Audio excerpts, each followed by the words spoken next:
Michele Burford. She is the Dean of Research Infrastructure for Griffith University and a professor and the Executive Deputy Director of the Australian River Institute. Michele Burford published more than 200 scientific articles. She is interested in the drivers that affect primary productivity in rivers, estuaries, reservoirs, lakes, and coastal areas, especially the factors that stimulate and control toxigenic and nuisance algae blooms and the formation of toxins. She is also interested in the processes that minimize the negative effects of algae blooms on aquatic ecosystems, finding strategies and tools for environmental management. In the research infrastructure portfolio, she works with research teams within and from outside Griffith University to ensure researchers have high-quality infrastructure to support their research. Michele is an associate editor of the journals Inland Waters and Limnology and Oceanography. She is an active member of the SIL community and the national representative of Australia. So let's welcome Professor Michele Burford and thank her for sharing her expertise with us in this seminar, Tools and Tricks for Writing a Paper Faster and Better. Thank you very much, Maria and Barbara. Thanks to you. I will just share my screen. Yes.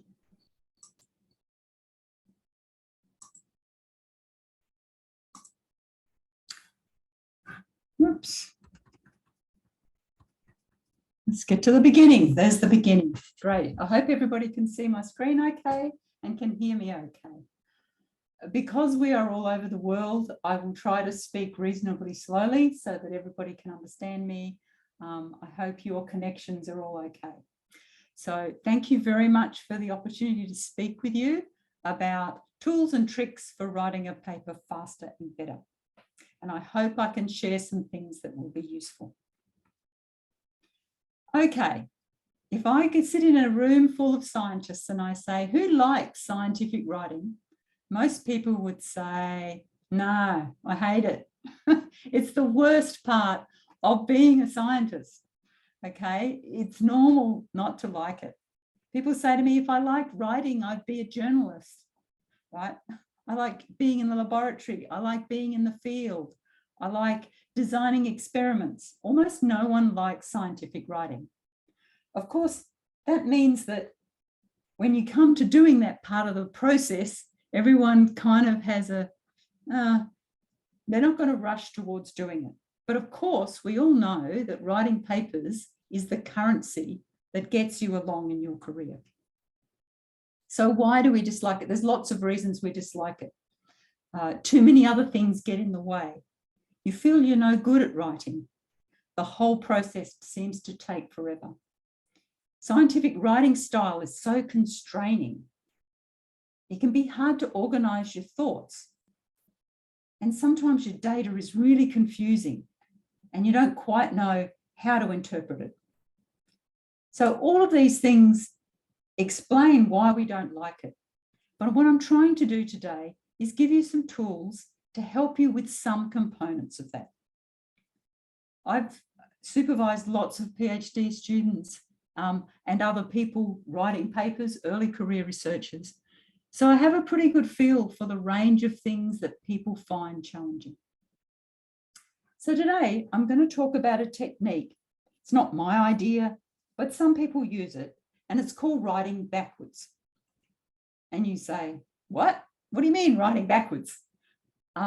So what I'm going to talk about today is how to make it more efficient when you write a paper. And I hope it makes sense to you. All right. Let's get down into the details, shall we? So we start by defining the story, not by writing the methods section. Now, when I was early in my career and I had to write a paper, it was a scary task. And I thought, I know, I'll just write the methods first because that's easy. That's the easiest bit. Well, actually, no, you have to start by saying, what is your story? You have to be clear about the story you are telling. In a way that seems obvious. Of course, you have to have a story to write a paper, but you'll be surprised how often you think you know what your story is, but when you try to write it down or when you try to tell someone, you actually realize you're swimming in lots of data, it's complicated, it's not clear, and that actually your story is very confusing and you are confused. That's a very common problem, and it's okay, it can get better. So it's often a case of so much data, so little story, right? Now, we don't have time to do it here today, but what I'd like you to think about after this seminar is, depending on where you are in the world, tomorrow, today, whatever, think about the 3 or 4 key findings from your work that you would put into a paper. Not 20 things, not 10 things, 3 or 4 key findings from your work. If you had to talk to someone, maybe a colleague, maybe a supervisor, maybe your family, could you explain those key findings in 3 minutes to someone who doesn't know your work? If you can't do that, I would suggest it's not time to start writing the paper yet. You have to figure out what your story is, what your key findings are. So this is how I like to think about it. This is your mountain of data, all your hard work. It's all important because you work so hard to get that information. I understand that. But at the end of the day, people aren't interested in how hard you worked. They're interested in your beautiful, exciting, compelling story.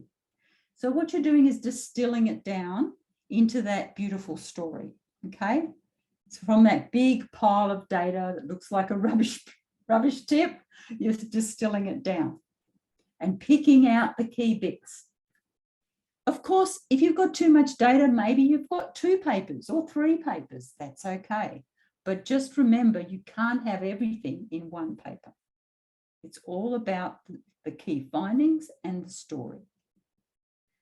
So in order to do that, one of the techniques that people use is the roadmap, the storyboard.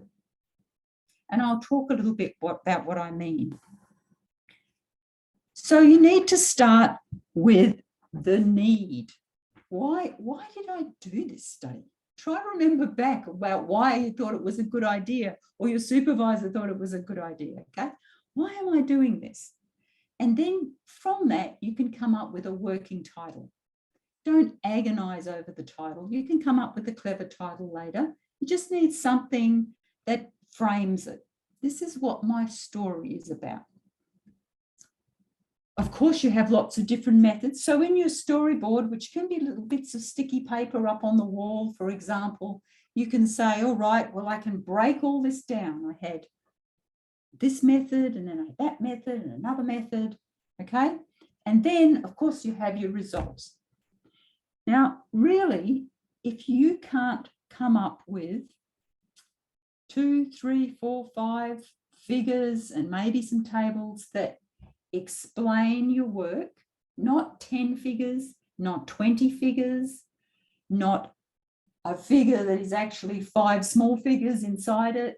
If you can't distill it down to that, to say, this is my key message in my figures and tables, then I would suggest maybe you're not clear, you're not focused enough about the key data, not all the data, the key data.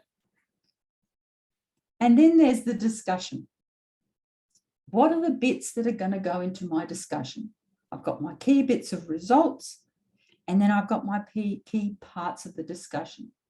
And we're going to talk today about the discussion and how you write a discussion and the abstract. So I don't have time today to talk about methods and results because actually I think they're easier to write ultimately than a discussion and an abstract. So writing backwards is about having this roadmap mapped out first. And the roadmap is mapped out based on your 3 or 4 key findings that you've written down, you've got sticking up on the wall or somewhere where you can see them. You can keep that clarity of vision about what your story is. And it may be that you go, oh, actually, I've got so much, maybe that there's 2 papers in that. That's okay.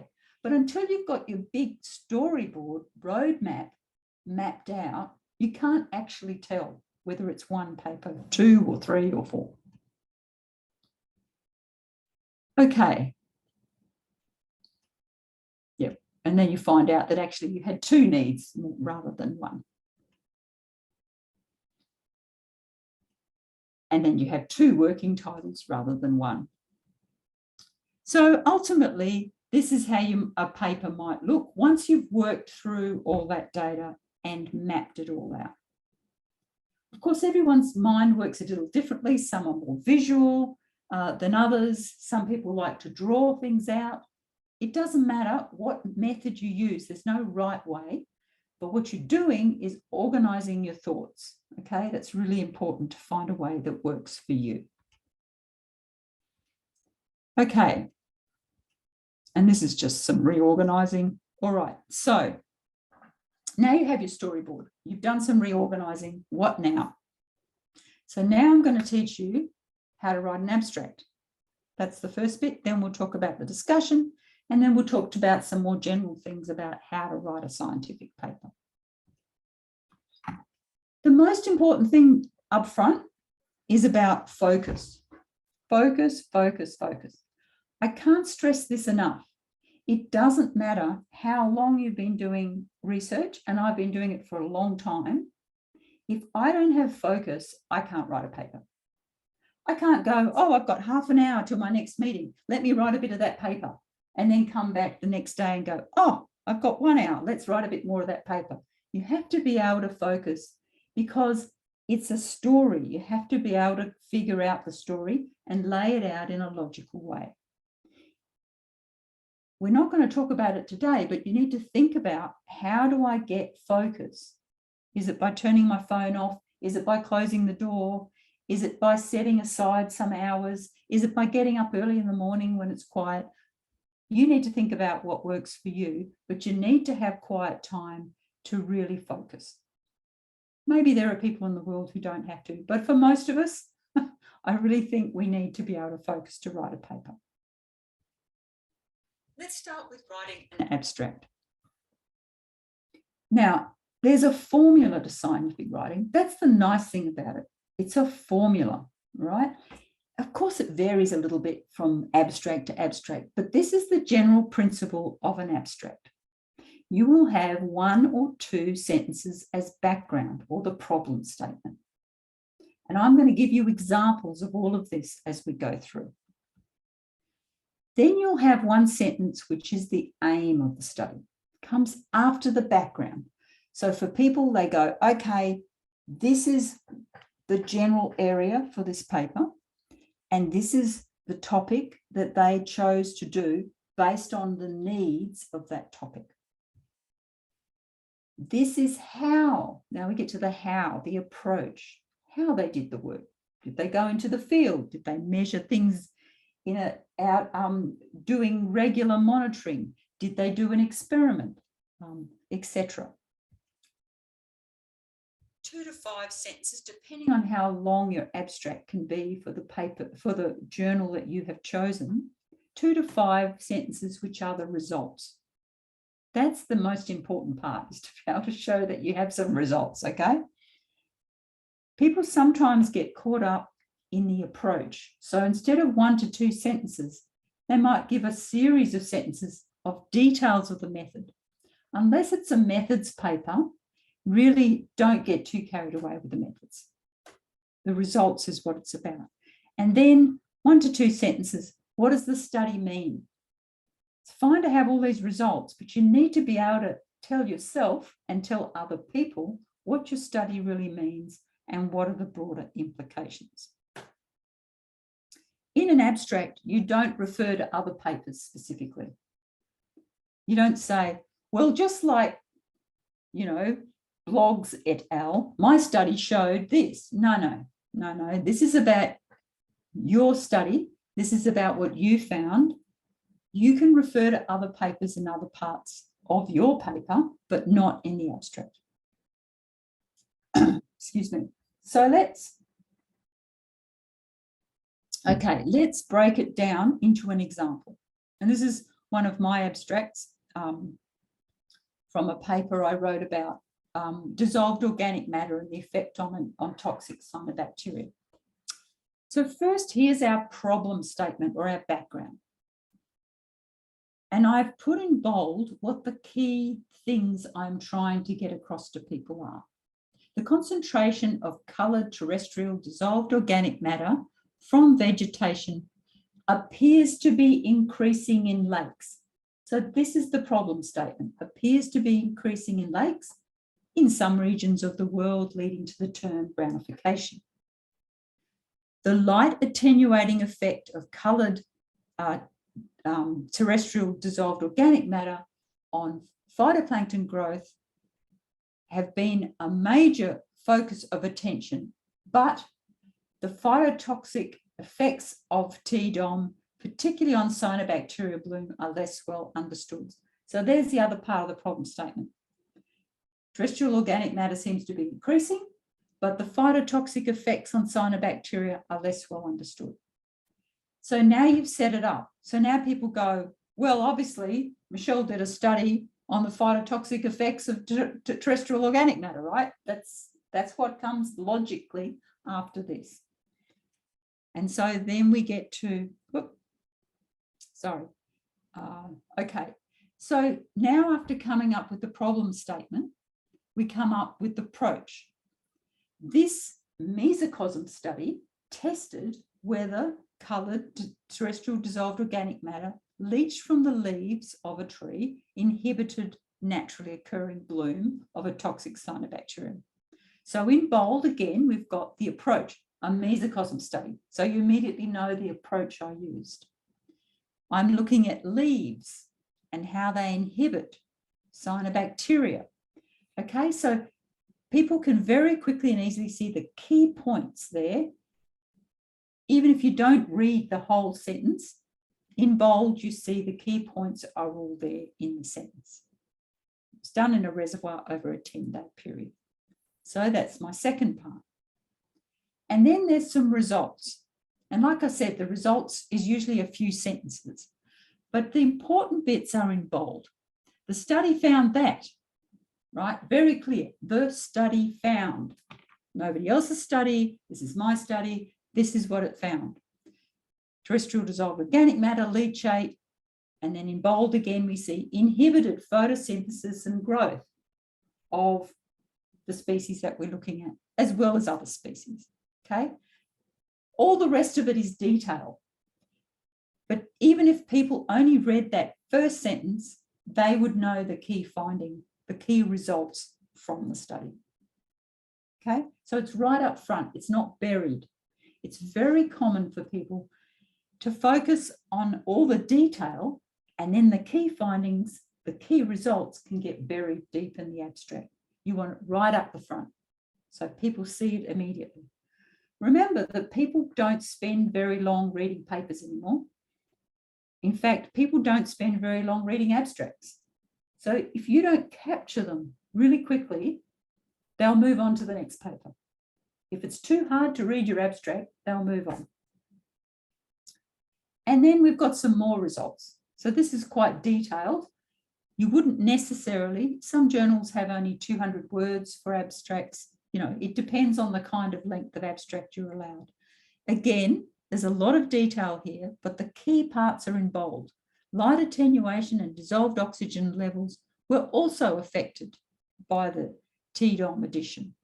And down near the bottom, we see after 5 days, the relative concentrations of fatty acids, sugars, and gallic acid decreased by around 60%.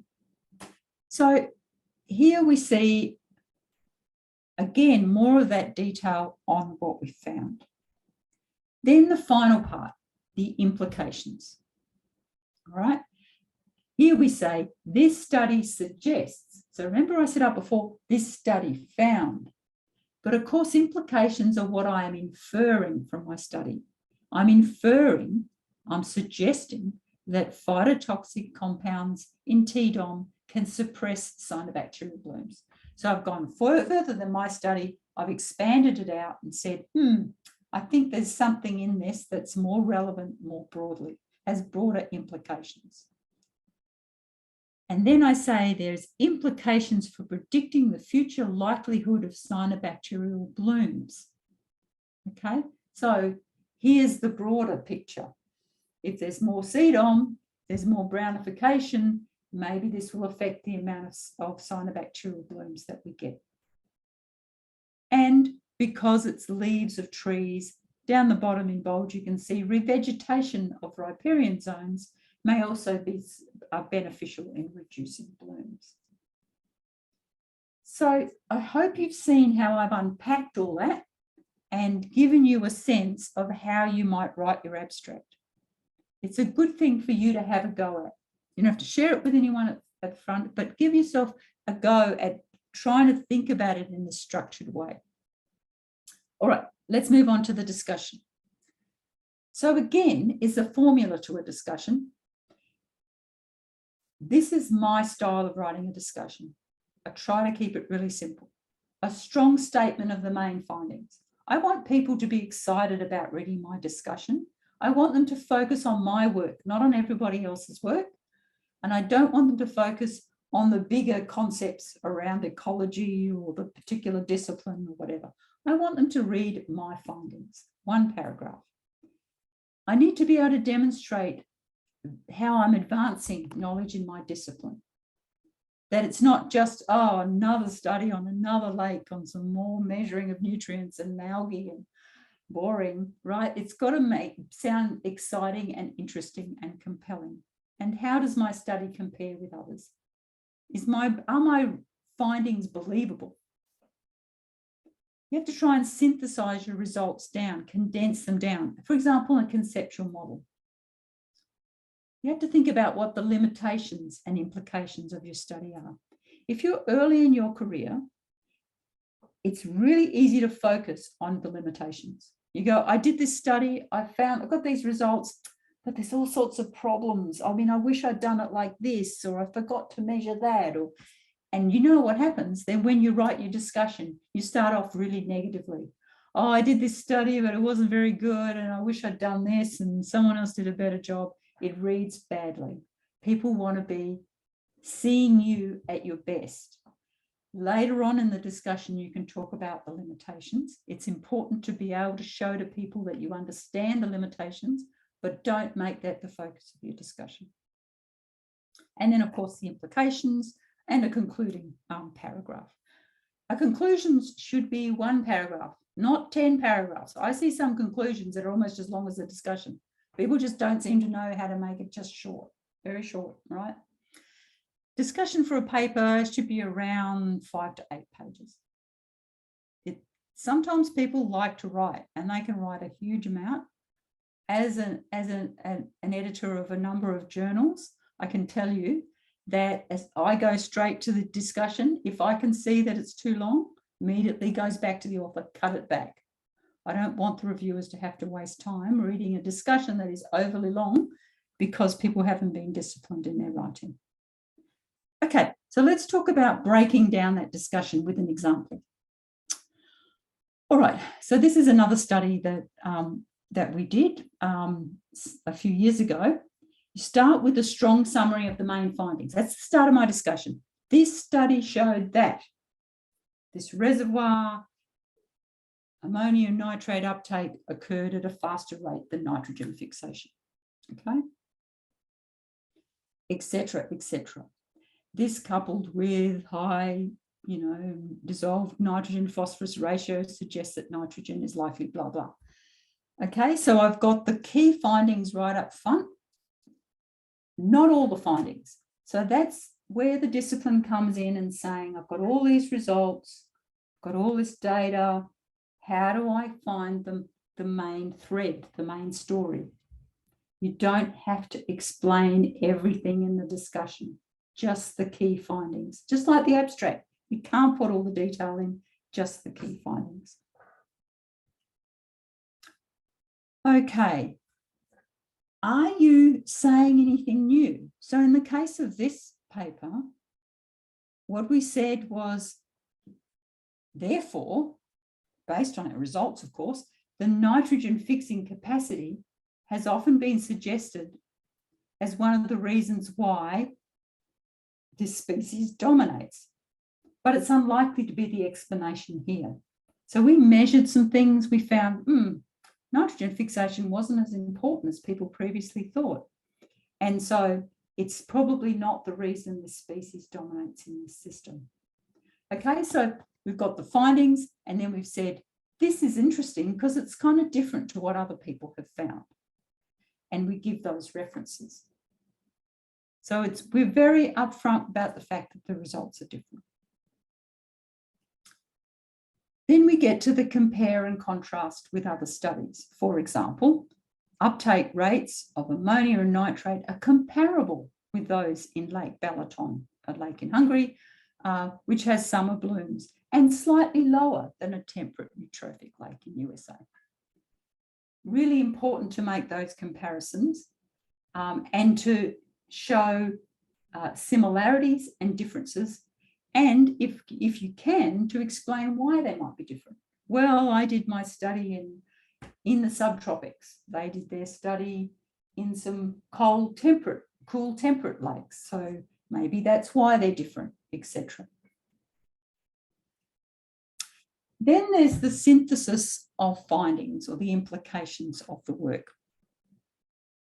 Now that can happen in lots of ways. One of the ways I like to use, because I do process studies, I measure rates of change, is to put conceptual diagrams in.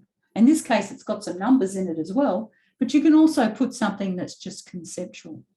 It really helps people bring all the bits together and look at it visually. Many people are quite visual.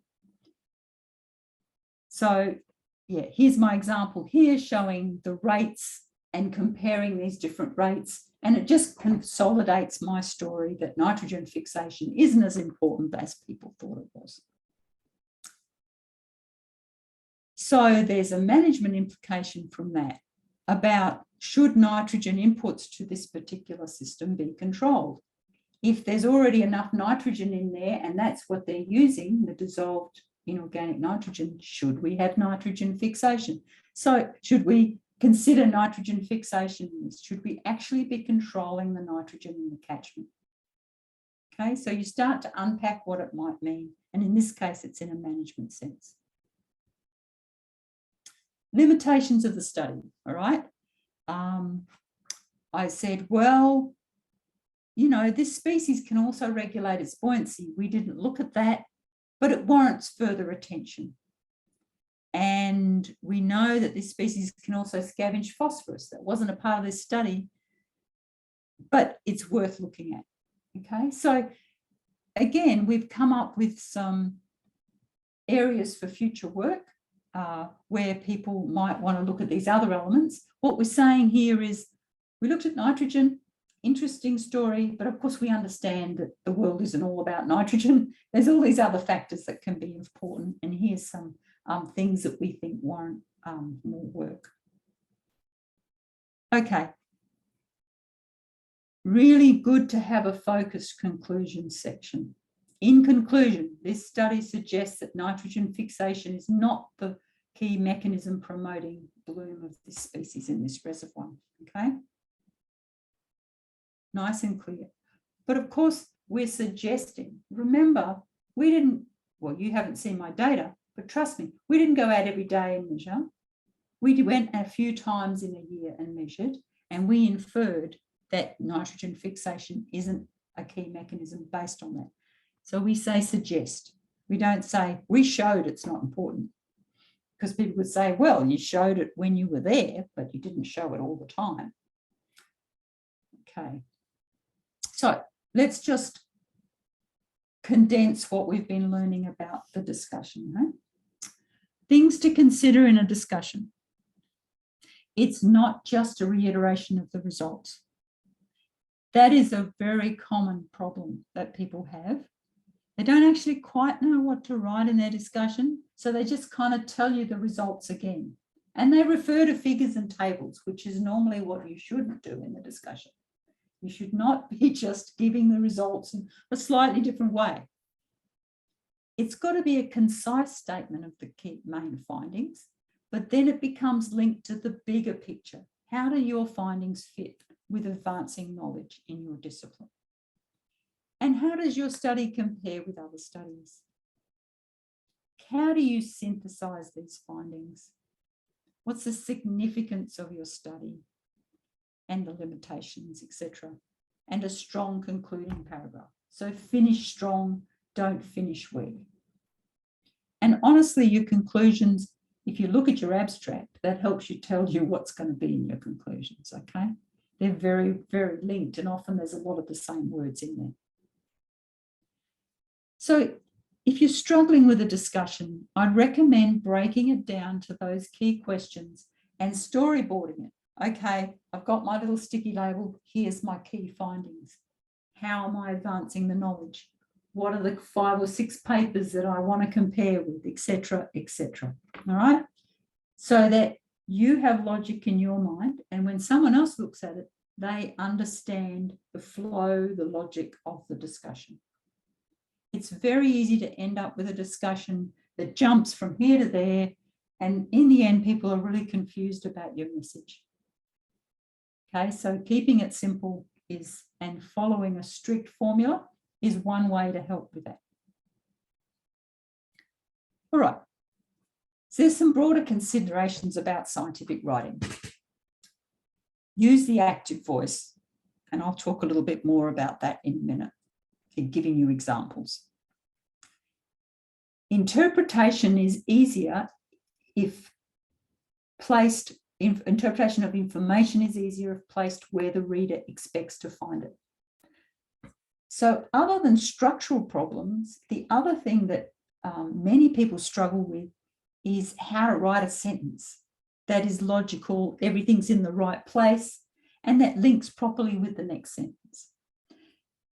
That takes some practice to get right, but I'll give you some tips and some explanatory things about that in the next sentence, in the next few sections. Subject-verb separation, and I'll explain a bit about that. Locating the action with the verbs, providing context before introducing new ideas or findings, and that the topic position, that's the old information, we need to think about where that fits and where the stress information position is, or the new information. All right, so what do I mean by that? So here we have a sentence, a very simple sentence. Bees disperse pollen. In this case, the topic is the bees because it came first, right? And the stress, what we call the stress, is the thing that it affects. Well, it disperses pollen. So that's pollen is the stress word. In the other case, you could write it, pollen is dispersed by bees. So we flip the sentence around. But that's because the topic now is the pollen and the stress is the bees. So that's what I mean about people. Is this a story about bees, or is this a story about pollen? Is your story about bacteria, or is your story about nutrients? All right. So you need to be putting the sentence structure with the bits that people care about in the right place. Now that takes some practice. All right. We don't necessarily all write things with the most logical way immediately. But if people have to read a big long sentence to find out what the sentence is about, where the key information they need isn't at the front of the sentence, they'll get confused or they'll just stop reading. All right. So sentence structure and how sentences link together is a really critical bit of scientific writing. You may not be that good at it at the start, but the best way to learn is to practice and to share it with lots of people, see if they understand what you're writing and whether you need to rearrange things. And then, of course, the active part of the sentence is dispersed or dispersed, right? So that's the verb that links the two nouns together. All right, there are some really great resources out there that are excellent in helping people to write. Here's an older paper, doesn't matter how old it is, you know, scientific writing hasn't changed that much. The Science of Scientific Writing is an excellent resource, and I would encourage you to have a look at it. And I love this quote here. If the reader is to grasp what the writer means, the writer must understand what the reader needs. Okay, so you have to understand your audience. It's a bit like giving a presentation. If you're giving a presentation at a scientific conference, the way you give your presentation, the content is very different than if you're giving a presentation to your family or giving a presentation to a community group or an industry group or with government. They will all have a different way they need the information. It's exactly the same when you write. So when you write for, say, a scientific journal, you've got to understand what the reader needs. And that you have to write in that style. So you're not writing for you, you're writing for them. It sounds kind of obvious, but yeah, it's an important thing to keep in mind as you write, because people get so stressed, they just say, well, I'll just put it all down and hopefully people understand it. Okay, they won't necessarily understand it. You have to help them to understand it. The other good one is a book out there called Scientific Writing, Thinking in Words by David Lindsay. I've got somebody online. Is there somebody trying to talk to me, or they just haven't got mute on? No, I'm not sure. Okay, I'm not hearing anything. All right, so this is another resource that can be useful. And in that book, there are 8 stumbling blocks that the authors talk about. Clusters of nouns. So that's all about the way you write. For example, batch high performance computing facility. When you cluster your nouns together like that, people can be confused about where's the emphasis here? Is it the computing facility? Is it the high performance? Is it the batch? You need to break it up, make it easier for people. The second one is overuse of adjectives. For example, the functional integrated synthesized finding. That's really hard for people to read and to comprehend easily. You need to break all that up so you don't link a whole lot of adjectives together. Very common problem that I see in scientific writing. Scientists beginning with the subordinate clauses. And for those of us who didn't study grammar, it's often starting with clauses that are in the wrong place. They're trying to start sentences with the wrong thing. Imperative to this question, you know, that's not how you start a sentence. Imperative should go in the middle of a sentence somewhere. It shouldn't go at the beginning. So these are all things that maybe AI will be able to help us more with in terms of writing better papers. Nouns used instead of verbs. So here we've got an example of that. She was involved in the coordination of the team.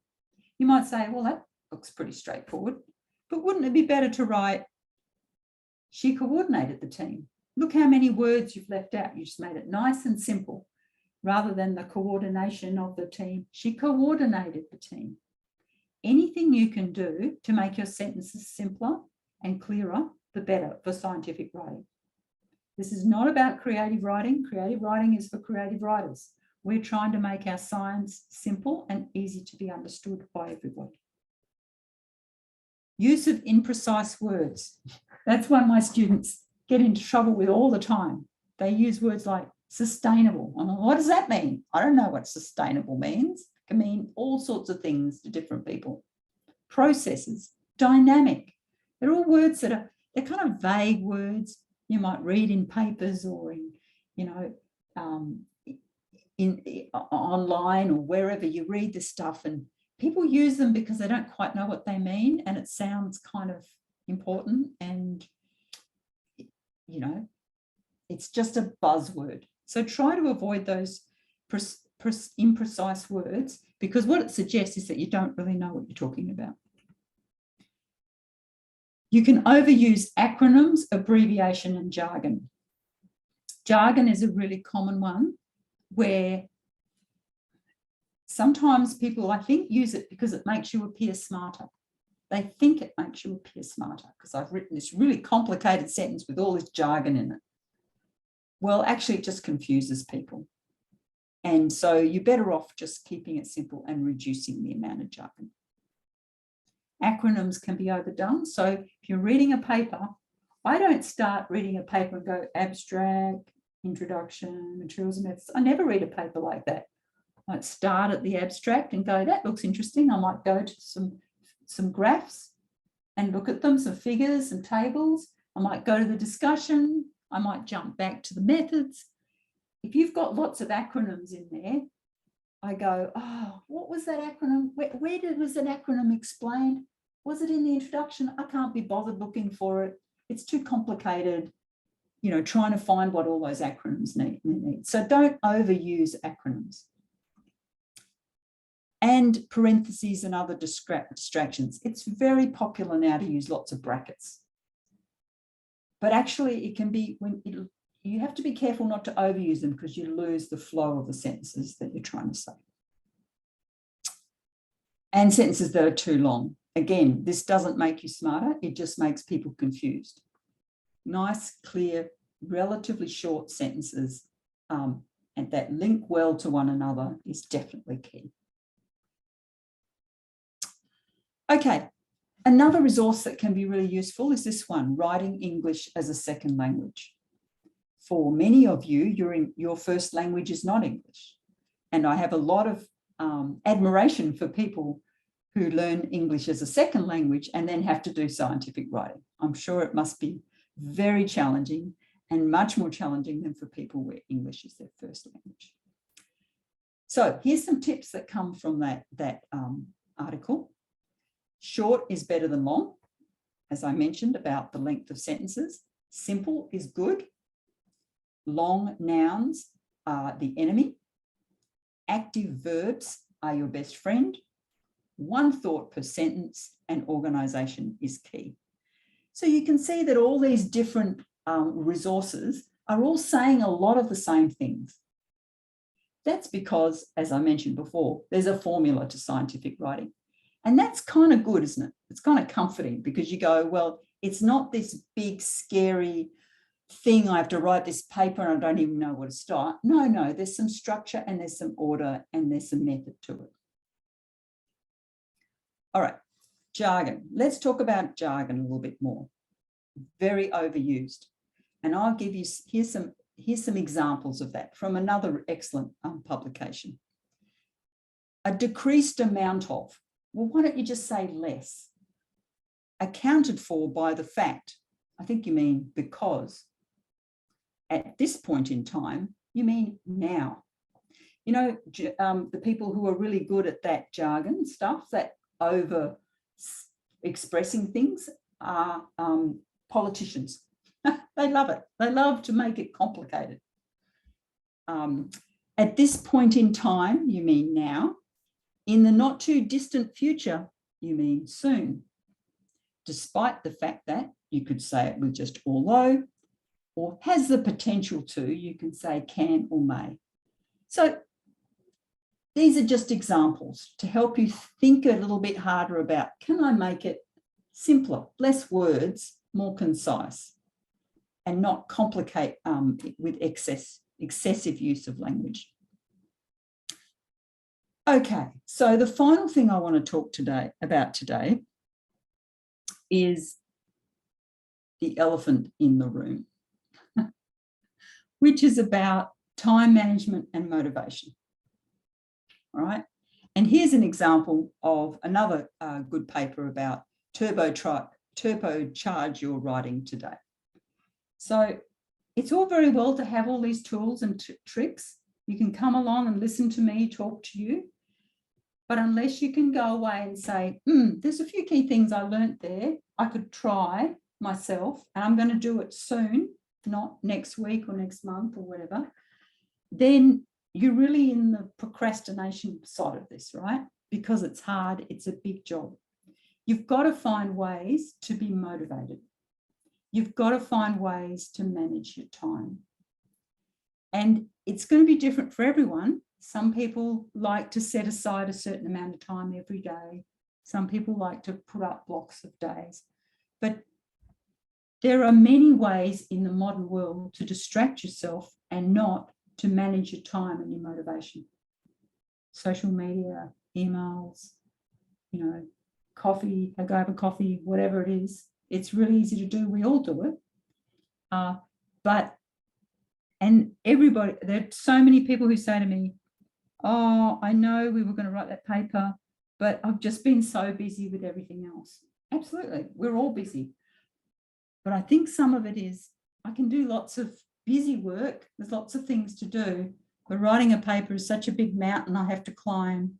It's just too hard. I just can't find the time management and the motivation to start climbing up that mountain. Okay, so I hope that in today's presentation, I've given you some tools and some tips to start thinking about how you might be able to break this mountain down into one step at a time to climb up it. And that even if all the tips I've suggested today aren't quite the right ones for you, there are some other great resources out there. There's lots of really good stuff to try and help you to find the methods that work best for you. Because everyone's different. We all have different writing styles. My style is going to be different to other people's style. I'm not right and they're wrong. It's just different styles, and you've got to find your own voice. But please try to think about the audience, keeping it as simple for them as you possibly can. Okay? All right, so that's all I have for you tonight, wherever we are. And I'm more than happy to have questions. I'm going to stop my sharing. I'm more than happy to have any questions that people have. Thank you so much for a great presentation. It was really interesting. Thanks a lot. I think this will help a lot of people. So thanks so much, Michele, for your time. Pleasure. So let's see if someone has. Okay, we have some comments. That was excellent and very clear. Thank you, Michele. It was very motivational for me. Thank you. Motivation's good. So Camille has a question. Can you write it down, or do you want to speak? We can hear you. Camille, can you speak? Can you write it down, because we can't hear you? In the chat, please. And how about now? Yeah, now we can All hear right, you. perfect. Sorry for that. First of all, thank you, Michele, for fantastic talk. It was also inspirational for me, also to the way you broke it all down. It was really easy and helpful to follow. Thank you for that. Oh, good. Glad. I have actually two questions related to the writing part per se. What would be your recommendation in terms of timing of writing an abstract? So usually in my experience, I left it this bit for the last section of the abstract, but the more I think about it after your presentation, the more it makes sense to actually start with it. Would you agree with that? Yes. So the 3 or 4 key findings, you start with those, and then they'll go into your abstract. All right. So you start with those, and then you can build around that. And if you have a nice abstract, actually it makes so many other bits simple, because then you know what your methods, what to include, what to leave out, what results to keep in, what to take out. Yeah, it flows. Exactly, it makes sense. Absolutely. Yeah. And my other question is regarding the discussion. The way you broke it down, I'm kind of struggling to find the best way to how to approach a paper where you have multiple lines of results. How would you put them into the framework that you have proposed? Would you use this framework to discuss one piece of the results at a time, or would you lump them together somehow? What would be your suggestion? Yeah, I think at the start, my study found, Yeah. I used multiple methods Mm-hmm. in my study, and using these methods, I found 3 or 5 key things, which were blah, blah, blah. And then paragraph by paragraph, first bit of the story, Mm-hmm. next paragraph, second bit of the story. Yeah. And it might be that sometimes it's sensible in your first paragraph with a bit of the story, you say, and this is how it compares with other studies or whatever, right? You hope that at the end of all those, you come up with something that brings it all together. Because if the bits of the information don't ever come together, then it probably isn't all one paper. Yeah. Yeah, of course. So you would rather mix it up really in terms of structure. Well, I think you try and bring the key findings of the different elements that you've done together in the first paragraph, and then you break it up after that to bit by bit. I'm just, that would be my suggestion. Sometimes it's a bit clunky, or it's not quite as black and white as that, but I think that's where you might start. Thank you. That's very helpful. Thank you very much. I see there's a question there about... Yeah. Simon Cardoso asked, thank you, Professor Michele, for your awesome presentation. I would like to know your opinion about how artificial intelligence can help us to write better papers. Thank you. Yeah. I think AI does have a really important role, but I think you have to be careful how you use it. So I know of people who've tried to use it to write papers. They give them, the topic and ask it to write a paper or a discussion. The problem is that the AI is pulling information from all sorts of places, and sometimes it's not right, like other papers and what they found. So AI can be better if you write something and you actually use AI to help you write it better. So it might be more about helping you to turn your discussion, which might not be beautifully written, into something that is more beautifully written. I think that's more where it can play a role. It can't do your thinking for you. And you have to be careful where it pulls information from, because that information isn't always right. And I've heard examples of people that thought that they said, use this study found, and there's an example that the AI came with of the study, but when they went back to the study didn't even exist. So that can be a real problem. And then you've got some real reputational issues. So I think it's about learning how best to use AI. The more it can be used within using it to learn from what your information is, rather than just pulling stuff. I don't know, I want you to write a paper about this, and this, or a discussion or an opinion piece. Then the risk is that it pulls the wrong or not completely accurate information, because you imagine it's not just picking scientists' work, it's picking anything it finds out there. Thank you. So Eugenia, Daniel, and Mao, thank you for the presentation. And Camila asked, great talk. Thank you so much. What are your tips for writing the results without discussing and not sounding repetitive in the discussion? The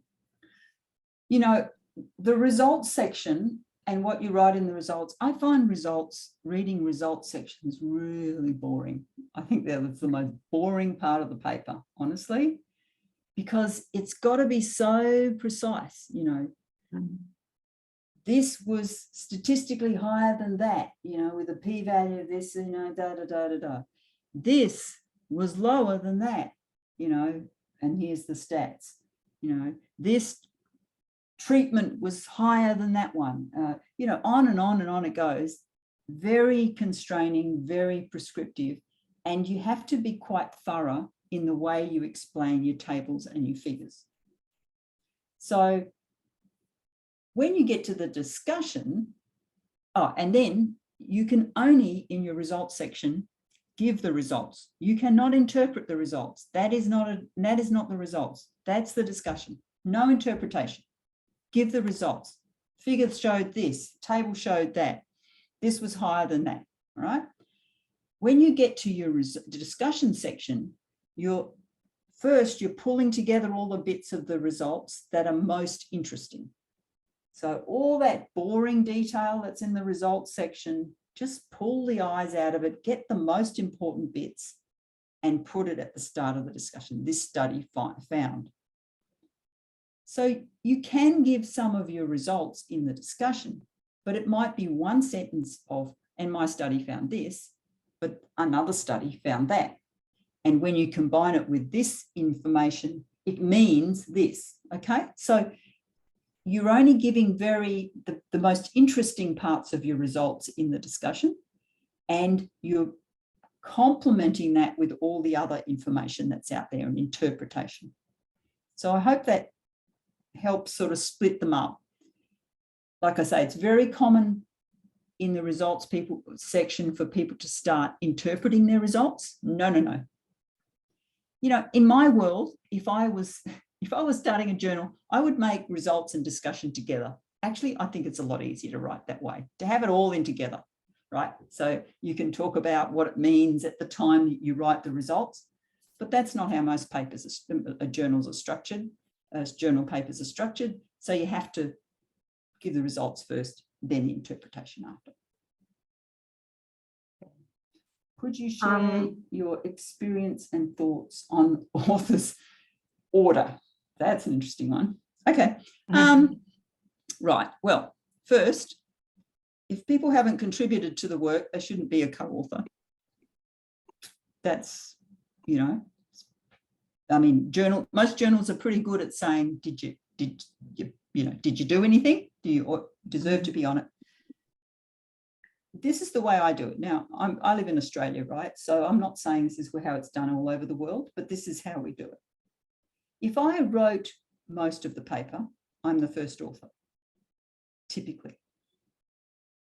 But sometimes if my student did all the experimental work and graphed it all up, etc., but then they went and got a job somewhere in another country and they didn't care about finishing the paper and I had to finish it for them. They might have written the thesis, right? But then I had to turn it into a paper and I actually did the rewriting to do that.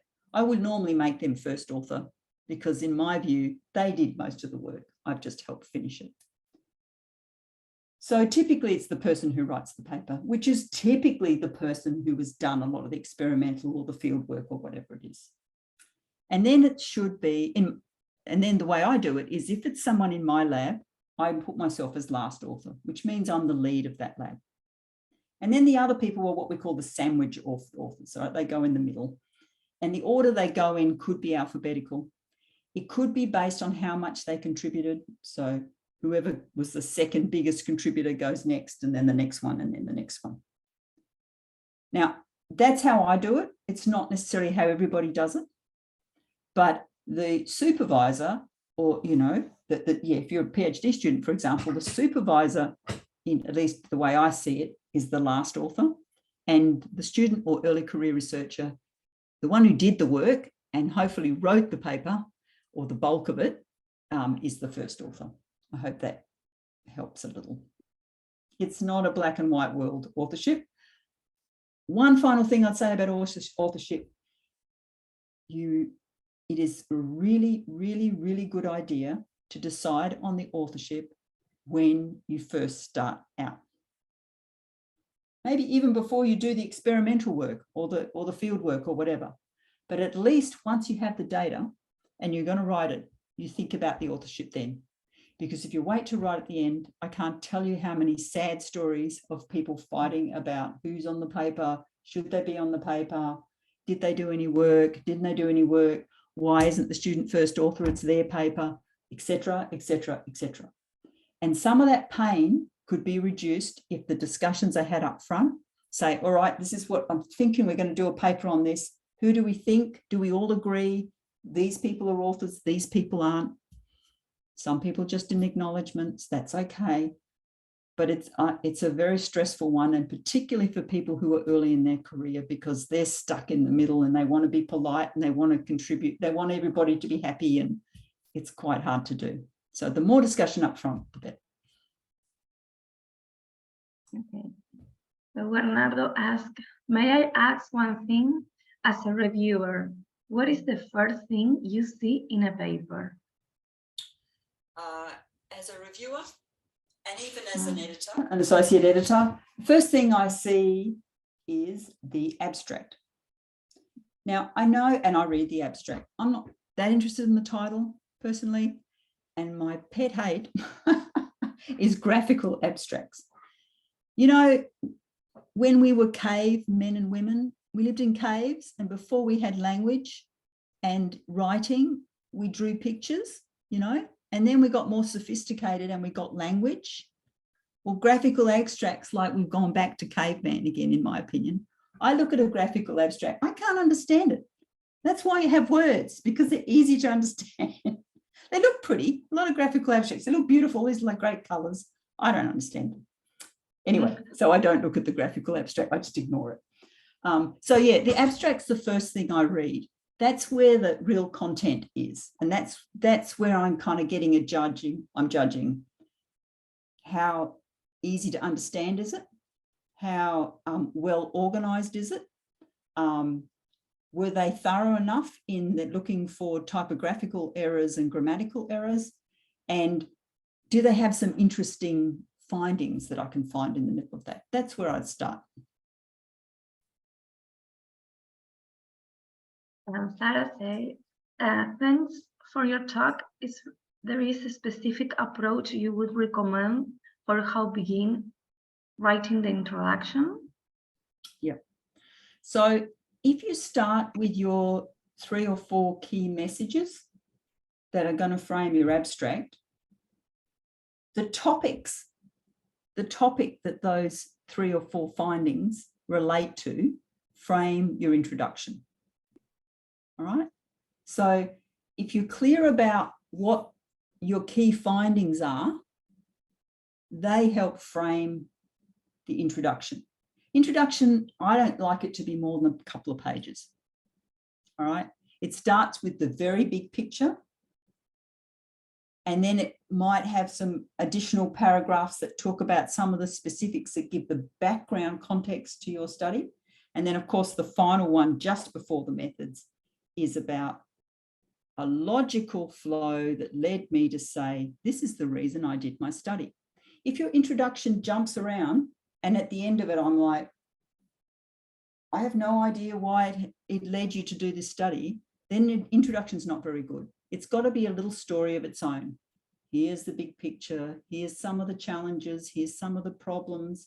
Here's some methods people use, et cetera, et cetera. And then, oh yeah, logically, that's why I did my study. Okay. Again, it's a storyboard you can do where you map out every paragraph and it should all link together nicely to justify your study. That is the reason for an introduction. Mariana, Camila, Salomon say thanks to you for this presentation. And Neha asked if there any rule regarding the placement of figures under description. Yeah, that's a confusing one, isn't it?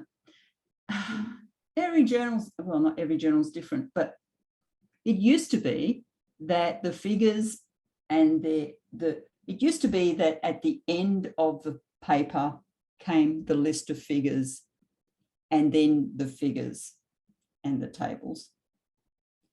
But nowadays, for some journals, they have the figures embedded. And actually, because everything nowadays is electronics, that was a legacy of a time when people published in actual paper issues of journals.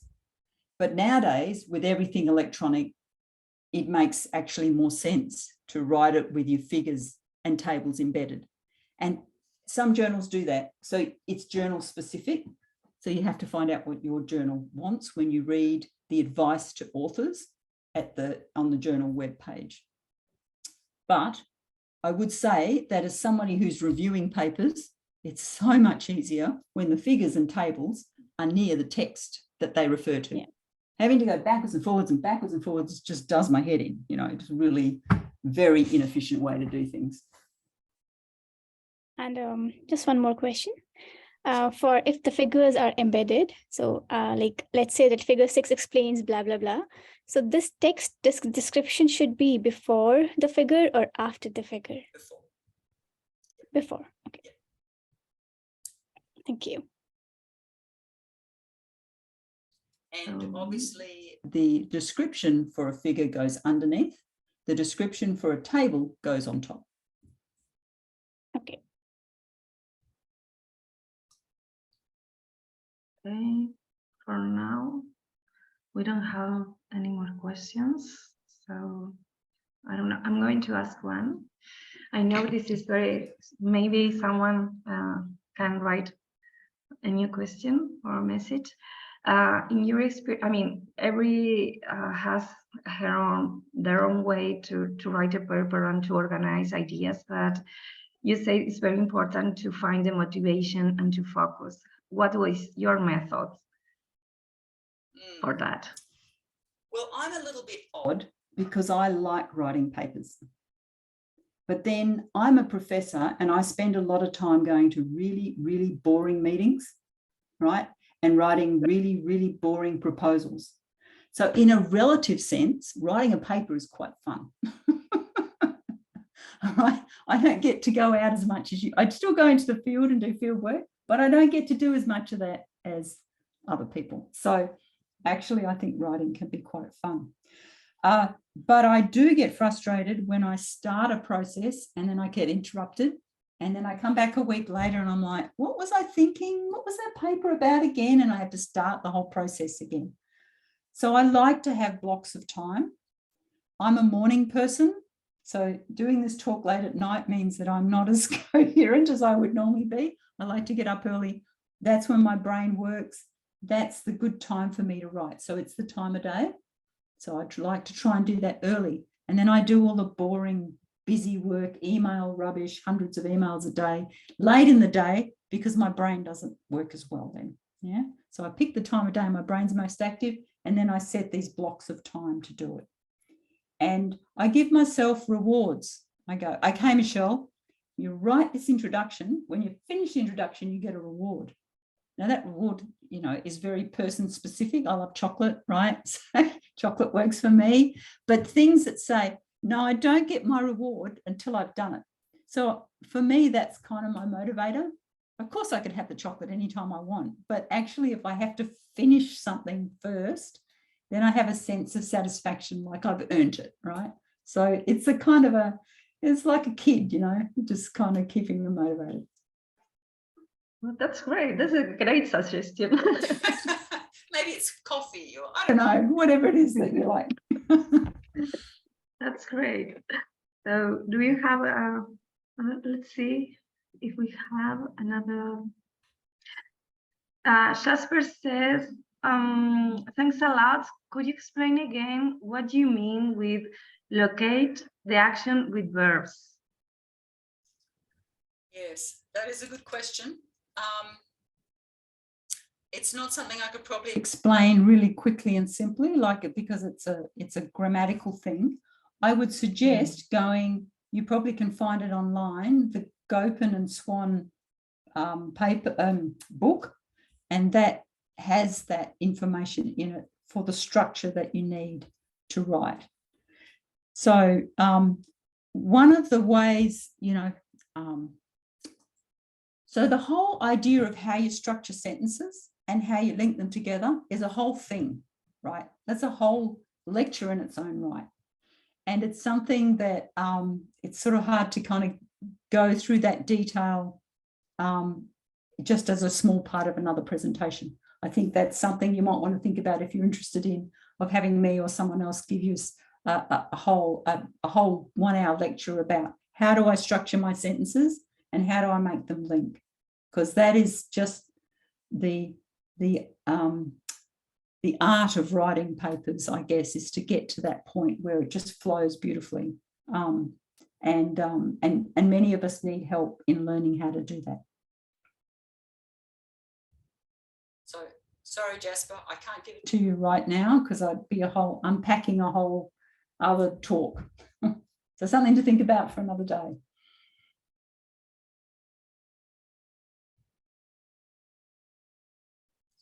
Miche's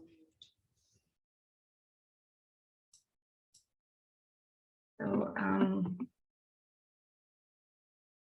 So if we don't have any other question, well, it seems that we don't have any other questions. So we would like